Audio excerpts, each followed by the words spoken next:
All right, so we're gonna put the Mustang. This is a 20, I don't know, like 2020, 2021 Mustang 5.0. Yeah, I'm assuming that's a GT, right? So we're gonna put it on drift mode to unleash the horsepower, the horsebursts, and the bald eagles. So start the engine, rev it 3 times. No, I'm just kidding.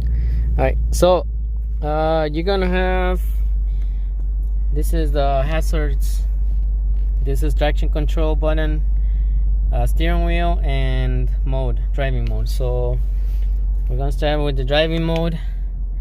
I think that doesn't matter, but I'm gonna put it on track. And when you put it on track, it automatically puts it on traction control off.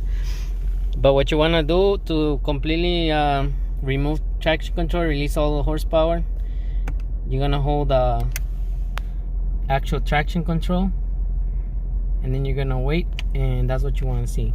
Advanced track off, because that's like the stability control or some shit, and that's supposed to release all the horsepower. So let's see if it really does.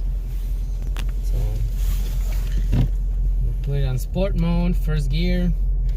And this car, it's automatic, unfortunately.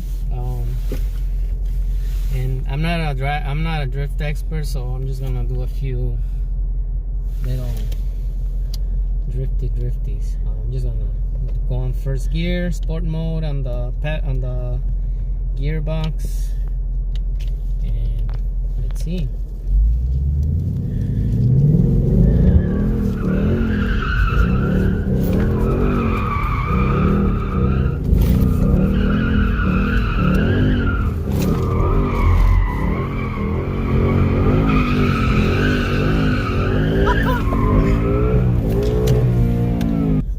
So you guys saw that worked.